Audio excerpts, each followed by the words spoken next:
Okay, so we kind of talked about making sure you have your pedals and your grate. On the swell, those are your softer sounds, and like I said, I keep those for my prelude. So I'll always start with maybe the 8 was our unison sound with the piano, add a 4 and a 2. And I usually just do one of each for my prelude. So you've got just a nice, gentle, but you can make it a little more fluty, or that mixture adds a really high, adds a different sound that brightens it up a little bit, depending on what you want. Now, if at Christmas time we use trumpets, right? I don't ever use the trumpet. It's really bright, but there are hymns sometimes that a trumpet would be appropriate to add. But that would be on a congregational hymn, not an introduction or a prelude, right? You wouldn't want a trumpet as people are coming in. It'd be too You're much. setting the You're tone trying for to the reverence evening. everybody. Yeah. And you have to really think of the organist is the one that sets the tone. They just do. And you don't know they're doing that because it's just background, but you do. So you want to have appropriate sounds and volume. That's just critical. So the sounds really matter, that you've got good reverent tones and not too bright until you're singing and you need to pump them up. You brighten it up and volume it up, but then you bring it down, you keep it reverent. So for sure you just want to consider the hymns you're playing for the day, consider the tone of the hymns, and oftentimes by each verse, organists will change some of the sounds because one verse pulls back and it's more of a contemplative verse. I never change by verse because it's a lot to think about and it's more chances to mess up. I don't think I could ever do it Those at are this my- point in my No. organ career. So right now, for beginners, I would say don't ever think about changing your registers for every verse. But an organist like Carol Cole, Will by totally every do verse, that. will do, and not even by verse, but by phrase. And that's what makes a really good organist, is if you're contemplating the phrases of the song, and this one needs a brightness, and this one needs a humility, and this one needs a, whatever it needs. And so you change the sounds as you go. That's what true organists do. And that is not me. So we keep the basics. So anyway, so this is how you can play with these sounds. So really what I would suggest for all of you is to just, when you come to practice, play with the sounds and the ones you like best. I did not cover these stops here, these presets. So these buttons, 1, 2, 3, 4, 5, these are memorized stops that somebody has set in. So I could take these stops that I have, and I could do set, and then set it to that number, and then take them up, but if I push that number, it would have all those sounds. So these are meant for memorizing your stops, but because we share the organ with so many people, I never know what they've memorized there. So I don't use them because I don't trust them. Unless you set them If before you set them, yes. if you want your hymn on one thing, Exactly. you could so set this would be an easy way for verses, right? Like we just talked about. So if I want a sound for one verse and another sound for another, here's a really fast, easy way to just push 1, 2, 3. But you'd have to come ahead of time and know for sure no one else has touched the organ and memorize, the sounds that you want. So they're very helpful, but that's something you would prepare ahead of time, right before, or, before you play. or at least play before. You could use them as long as you know what it sounds like before you Absolutely. before you Yeah. start. So exactly. Somebody So- may have set them. So I could and it come could and say, work. I don't know what I want to put. Well, let's see what 4 sounds like. Okay. Oh, there's no 4. Oh my gosh, I don't want to try 4.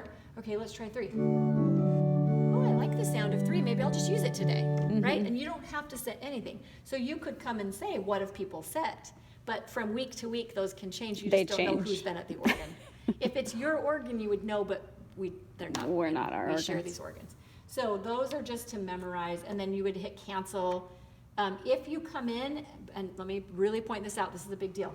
If I have a preset pushed, it says right here which one. See, 3, 4, 5, 6, 7. If there's a number here, that is overriding anything I have here. So if there's a 7 and I'm thinking I'm going to get this, I'm not getting this, I'm getting the 7. So you don't want to see a number here if you're counting on the stops you've set. So you want to make sure you hit cancel and that has no number, because this will override anything you're doing here. Okay. So that's important. So I think we covered kind of building the sounds.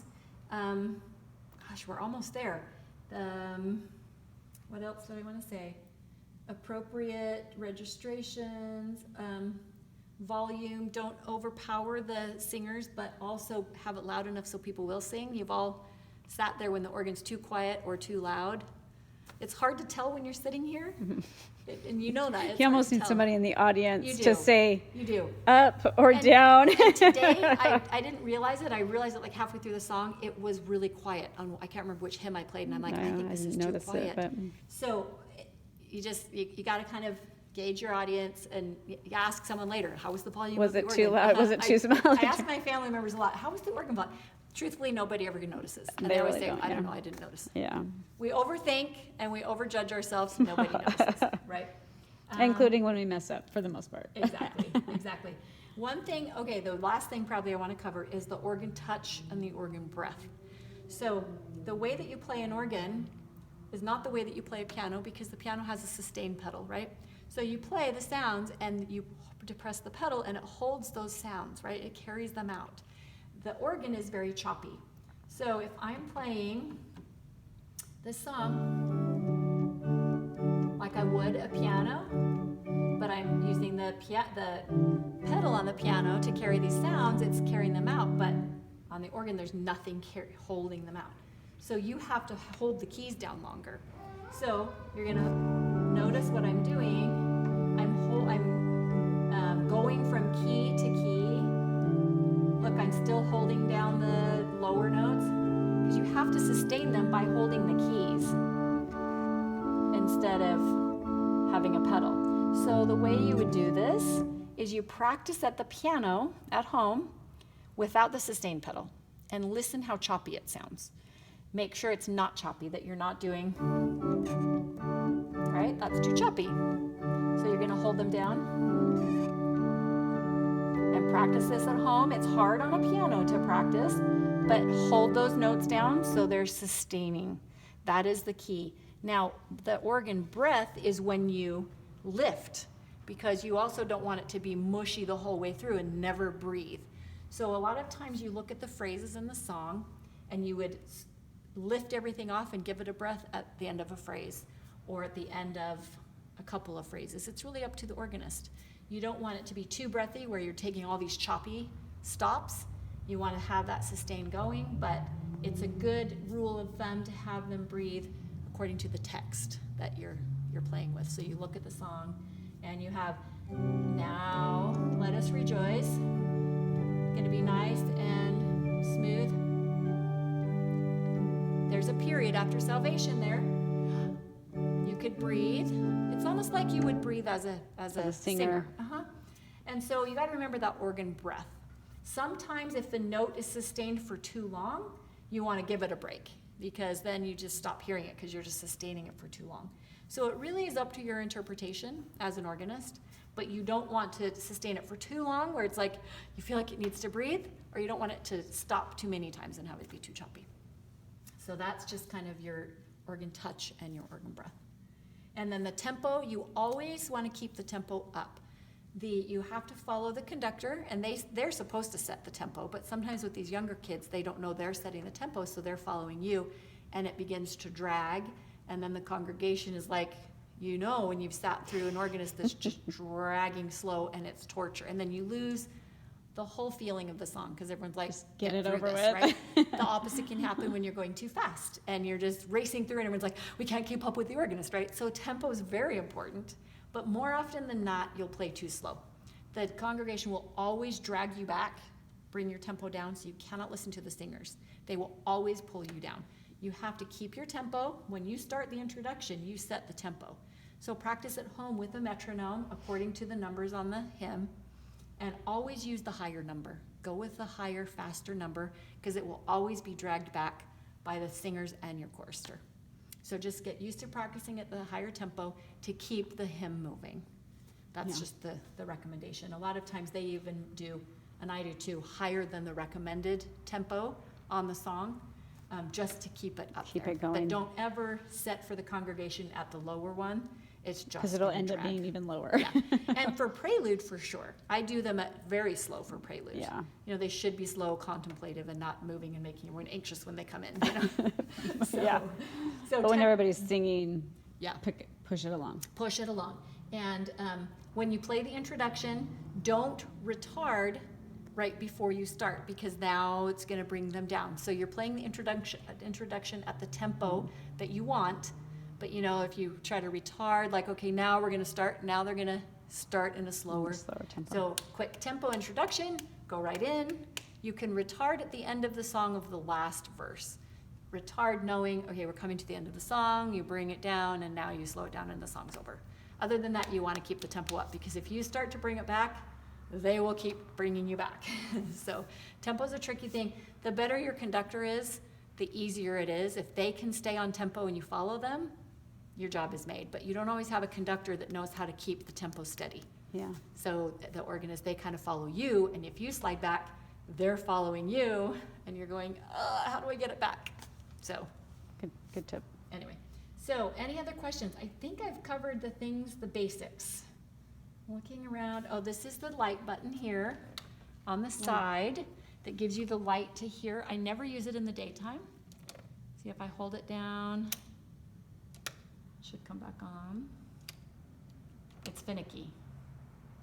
There we go. There we go. So that gives you the light up here. I don't usually, but if, you know, depending on your eyes, if you need it, I don't usually use it in the daytime, but it also lights the, if you saw that, lights the whole thing. Oh, it does. Yep. Yeah. So that's the basics. There's a lot more probably to cover. I didn't cover the pedals at all. If you do want to play the pedals, you need pedal shoes to really be successful at it. And pedal shoes are the equivalent of a dance shoe.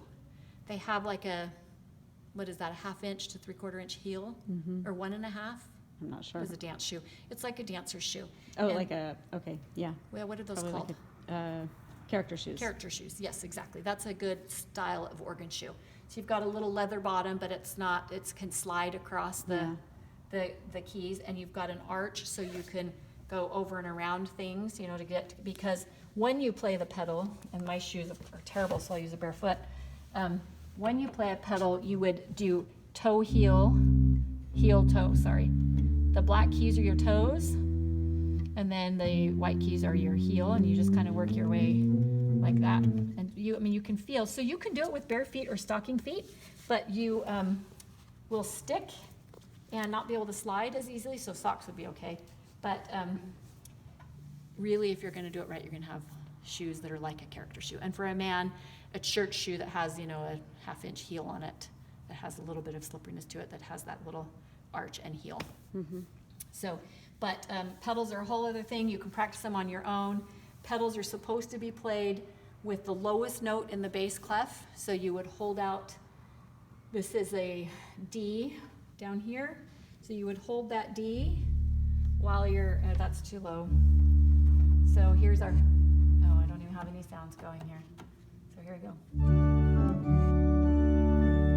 And I'm just holding that low D, because that's the consistent low note all the way through. And then right here, it would switch to a C sharp. So you would hold that D all the way till it switches to a C sharp. And then you go back to the D. So the pedal really is just taking, and that's an A, and then back to the D.